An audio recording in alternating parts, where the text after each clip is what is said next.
Ал балалар ондай болатын болса, бізде қазір қандай сабақ? Әдебиеттік оқу. Экранға назар аударайықшы бәріміз. Я QR-кодты сканерлеп көрейік. Бұл кім екендігін табайық. Телефондарыңды аша қойыңыздар. Бәріміз QR-кодты аша қой. Оқимыз ба? Дайынбыз ба? Мен ақылдымын. Мен кереметпін. Мені жақсы көреді. Мен қателесе білемін. Бұл кім екен балалар? Иә, сіздер екенсіздер, иә. Жақсы, онда бүгінгі біздің сабағымыздың тақырыбы, иә, ары қарай жалғастырамыз. Қандай тақырып балалар? Жеті түсті желбір гүл. Біз бірінші бөлімін оқып келген болатынбыз. Енді қараңыздар, бүгінгі сабағымыздың мақсатына тоқталатын болсақ, бәріміз бірге оқып жүрейік. Кеттік. Тыңдаған мәтін пікір білдіреміз, анықтаймыз, оны бөліктерге бөліп, әр бөлікке ат қойып жоспар құрамыз. Я, мұғалімдер отбасында дүниеге келген. Ал сіздерге арнап қандай әңгімесін жіберіпті? Жеті түсті желбір кім? Аударған кім екен? Аударған кім екен? Я, дұрыс айтасыздар. Біржан қызы. Біржан қызы аударған екен. Жақсы, онда барлығымызда оқулығымызды ашайық. Шолып оқимыз. Бірінші қатар. Өтініш сіздерге бірінші қатар. Біріншіні, екінші қатар сіздер мынадан бастап оқисыздар. Үшінші қатар сіздер үшінші бөлімін оқып шығарсыздар. Қай жерден басталады?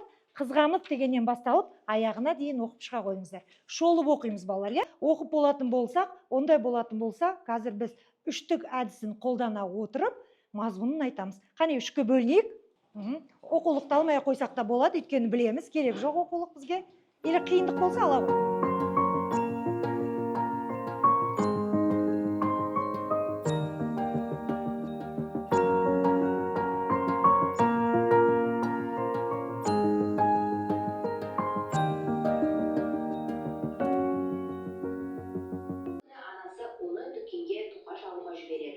Жолда және айналаға алаңдайды. Осы кезде артынан ерген ит сөмкесін тесіп, тоқаштарды жеп қояды. Женя итті қуамын деп жүріп, жолдан адасып кетеді. Күлді қолдану үшін бір күлтені жұлып, сиқырлы сөздерді айтып тілегенді білдіру керек. Женя сары күлтесін жұлып, гүл күлтесі ұшып барып айтқанымды орында, мені үйіме тоқаштарымен жеткіз дейді. Сол сәтте ол үйіне оралады. Сол сәтте Витя орнынан атқытып тұрып, Женямен жүгіріп айдап кетеді. Жақсы, ары қарай. Ондай болатын болса, сіздерге жұптық жұмыс. Алдарыңызда жұптық жұмыстар көріңіздерші. Сіздерге уақыт беріледі. 2 минуттың арасында жұппен бірге тапсырманы орындап жібереміз. Кеттік. Жасай қой. Тапсырманы реттілікті анықтаймыз. Өйткені жаңа сіздер өздеріңіз оқыдыңыздар. Одан кейін сіздер видеоны тамашаладыңыздар. Енді критерийді қараңыздар. Реттілікті анықта, дескрипторы, шығармадағы негізгі ойларды анықтайсыздар, оқиғалардың ретін сақтайсыздар. Кім болды? Біткен оқушылар белгі бере беріңіздер. Белгі бере ғой. Тезірек аяқтаймыз. Ал жауапты тексеріп көрейік балалар. Академиялық адалдық. Бірінші, қайсы оқимыз? Анасының дүкенге жұмсауы. Екіншісі, босқа кеткен мүмкіндік. Үшіншісі, шынайы жақсылық жасау. Ал балалар ондай болатын болса, өзімізді өзіміз бағалайық. Кімдікі дұрыс, экранға қарап, академиялық адалдықты сақтаймыз. Экранға назар аударамыз. Кімдікі дәл осындай шығармадағы негізгі ойды анықтаған болсаңыздар, оқиғалардың ретін анықтаған болсаңыздар, дұрыс болатын болса, орнымыздан тұра қойықшы. Жақсы, отыра қойыңыздар. Сіздер қай жерден қате кетірдіңіздер? Заңғар, қайсынан қателестіңіздер? Екінші реттіліктен. Екінші реттілік қандай болу керек еді? Балалар, көмектесіп жүреміз. Босқа кеткен мүмкіндік. Ондай болатын болса, сіздерге қазір топтық жұмыс бергім келіп отыр. Бірінші қатарға экранға назар аударамыз. Оқып жібереміз. 4 қадамдық кестені толтыру. Сабақтың мақсатын есімізге түсіріп жүрейікші. Біздің сабақты мақсатымыз қандай еді? Мақсат қандай еді? Қандай мақсат қойып едік алдымызға? Мақсат қандай еді? Тыңдаған мәтінді өз ойымызды білдіреміз, жоспар құрамыз, бөліктерге бөлеміз деген болатынбыз, е? Жақсы. Үшінші қатар сіздерге сиқырлы айна. Тапсырманы мұқият қарап алыңыздар. Дескрипторды мұқият қараймыз. Түсіндіңіздер ғой? Жақсы. Бірінші қатарға баға беретін екінші қатар сіздер боласыздар. Жарай ма? Тапсырма қандай еді? Бастай қойыңыздар. 4 қадамды кестені толтыру керек, е? Жақсы. Сары жапырақтың тілегі үйіне бәлішпен қайтаруын тіледі. Ал сезімі қуанды, себебі оның бәліштерін ит жеп қойған.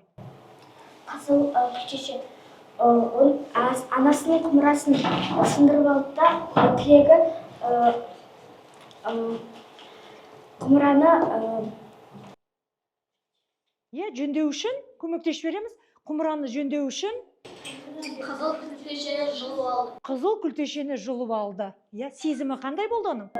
Қорықты, өйткені анасы ұрсады деп қорықты. Жақсы. Асылым. Қызғылт сарын күлтешін жұлып алып, ол солтүстікке полюсқа барам деп тіледі. Оның сезім мүшесі қорықты, өйткені ол жақта қараңғы болды. Сезімі, қорықты, өйткені ол жақта қараңғы болды. Дұрыс айтасыздар. Жасыл солтүстіктен ауылға қайтып бару, оның сезімі таңғалды, себебі ол қараңғыдан қорықты. Және де тез арада қайтып оралғандығы болып тұр дейсің бе? Жақсы. Қызғылт күлтешесінде барлық ойыншықтар менікі болсын деп тіледім. Себебі ол ұлдармен ойнағысы келді. Ол кездегі сезімі қызғану. Жақсы, тамаша. Дүкенге қайтаруын тіледі. Оның мінезі өкінді. Неге? Себебі ойыншықтары зым-зия жоғалды. Жоғалып кетті, дұрыс айтады. Өйткені ол Витяның аяғы жазылсын деп тіледі. Өйткені оның аяғы ысылып болды, ойнау үшін аяғын жазылсын деді. Оның сезімі бақытты. Бақытты, өте жақсы, бақытты. Ал енді кері байланыс берейік. Дескриптор қандай еді? Әр күлтелерге байланысты айтылған тілек мазмұнын жазды. Және де осы тілектер орындалған кезде кейіпкердің сезімін сипаттады. Соңында орындалған тілектердің дұрыс немесе бұрыстығына баға берді. Тамаша. Дұрыс па, балалар, келісесіздер ме? Онда қол соғып қошеметтеп қояйық. Тамаша. Екінші қатар, балалар, тағы да бір рет есіңізге түсірейікті. Бүгінгі сабақ мақсатымыз қандай еді? Мәтінді әр бөлікке бөліп, әр бөлігіне ат қойған. Тамаша. Әр бөліктерге бөліп, ат қою болған. Ал көрейік. Бірінші бөлігі. Күтпеген кездесуде басталады, өйткені Женя кетіп бара жатқан кезде әжейді көріп, бір-бірімен кездесіп қалды, содан әжей оған сиқырлы гүлді берді. Жақсы. Келісесіздер ма?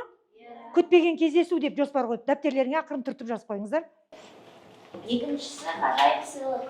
Ғажайып сыйлық, өйткені ол әжеймен кездескен кезде әжей оған ғажайып гүлді берді. Ғажайып гүлді берді. Қандай болды сонда екінші жоспардың аты? Ғажайып сыйлық. Ғажайып сыйлық. Келісесіздер ме? Келіссеңіздер, дәптерлеріңізге жазып қойыңыздар. Үшіншісі ойланбаған тілек. Себебі Женя 6 тілегін ойланбай тіледі. Ойланбаған тілектер. 6 ғой өйткені. Біреу болатын болса, тілек болатын еді. Ал 6 болса не деп айтамыз? Тілектер деп атаймыз. Келісесіздер ме? Жазып қойыңыз дәптеріңізге. Соңғы мүмкіндік өйткені ол барлық күлтешелерін жұмсап тастады. Жақсы. Келісесіздер ме? Не деді сонда сенікі? Қандай жоспарыңдікі? Соңғы мүмкіндік. Нағыз бақыт себебі Витяны қуаласпай ойнауға шақырғанда Витя айтты, мен аяғым жарамайды деп. Женя өз соңғы көп күлтешесін жұлып, аяғы жазылсын деп тіледі. Витя аяғы жазылған соң Женя бақытты болды. Сол себептен нағыз бақыт. Жоспардың соңында нағыз бақыт деп қойды. Келісесіздер ма? Жақсы. Ал үшінші қатар. Айта ғой. Шығармадағы оқиға желісін анықтады, мәтінді мағыналық бөліктерге бөлді. Тамаша. Мәтінді мағыналық бөліктерге бөліп, жоспарға не қойды? Ат қойды. Сіздердің тапсырмаларыңыз қандай еді? Сиқырлы айна. Тапсырма ертегідегі кейіпкердің оқиғаның басында және соңындағы өзгерісін анықта. Жақсы, балалар қараңыздар, сиқырлы айна. Ертегідегі кейіпкердің басында қандай болды? Соңында қандай болды? Соны анықтап береді екен бізге. Баста Гаухар. Ерке өйткені ол анасы оған дүкенге барып тоқаш алып кел деген, ол жан-жағына қарап төбеде ұшып жүрген құстарды санап жүрген кезінде оның қасындағы ит оның сөмкесін тесіп, ішіндегі нандарды біртіндеп жеп тастады. Ерке дегенге келісесіздер ма? Жазып қойыңыздар. Ол ұлдармен бірге ойнасып келген, бірақ ұлдар ол ойнамай қойды. Семен ойнамаймыз деді Женяға. Сол кезде ол қайтты, өкпелеп кетіп қалды. Жақсы. Алты түсті желбір гүлдің жапырағын ол құр босқа құртқан. Өйткені ол жеті түсті желбір гүлдің жапырағы болған. Және де ол оның алты түсті желбір гүлін құр босқа жұмсаған. Женя ертегінің соңында Витяның аяғын емдеп берді. Сондықтан қандай? Ол ақылды. Тамаша. Женя мейірімді, өйткені ол Витямен ойнап келгенде Витяның ойнауға аяғы жарамады. Содан соң ол Витяның аяғын емдеп берді. Сол үшін ол мейірімді. Тамаша. Ол басты кейіпкердің мінез құлқын сипаттады. Кейіпкердің оқиғаның соның Өзгергенін анықтады. Өзгеру себебін түсіндірді. Түсіндірді. Жақсы. Ондай болатын болса, сіздерге қазір тапсырма, соткаларыңызды шығарайық. Жалпы ертегі не туралы?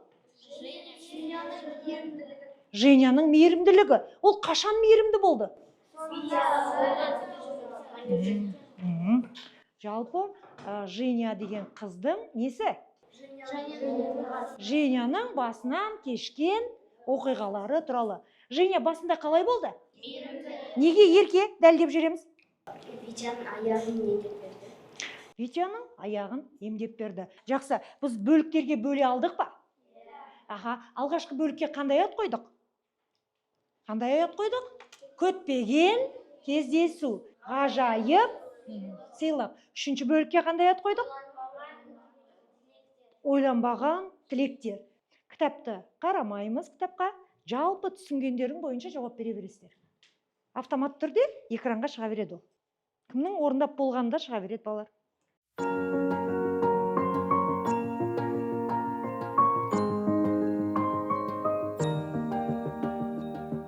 Сол жерді әдейі өте дұрыс айттық. Біз бағана айттық қой.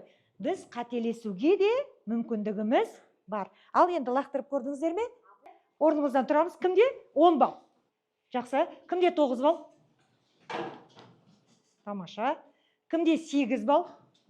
Жақсы. 7 балл бар ма? 7 балл бар екенбіз. Результатты көреміз бе? 7 үйіне қайту, құмыраны жөндеу, солтүстік полюс, барлық ойыншықтар пайда болды. Витяға жақсылық жасау ең маңызды. Балалар, ондай болатын болса, бүгінгі сабақтағы негізгі ойымыз қандай? Ертегінің негізгі ойы қандай? Жақсы. Нағыз бақыт өзгеге жақсылық жасау деген келе ма? Келеді. Ал алдарыңызда гүлдің бір күлтешесі тұр. Көтеріп көріңіздерші. Бар ма? Енді сіздердің қолдарыңызда егер де бір ғана тілек орындау болатын болса, сиқырлы күлтеше болатын болса, қандай тілек тілер едіңіздер? Ал кім бастайды? Шұрып жүрек, Сүмбет? Ал тілек көрейік. Кеттік. Әмір. Елім тыныш болсын. Дені сау емес адам болмасын. Ауырмайтын адамдар болсын дейсің ба? Жақсы. Бақытты әрі аман болсын. қазасын ел болсын. Отбасымыз ешқашан да ауырмасын. Тамаша, отбасымыз ешқашан да ауырмасын. Ондай болатын болса, балалар, сіздерге үйге тапсырма. Нағыз бақыт өзгеге жақсылық жасау. Сіздер кімге қашан жақсылық жасадыңыздар? Соны есте ретінде жазып келеміз. Жарай ма? Сау болыңыздар.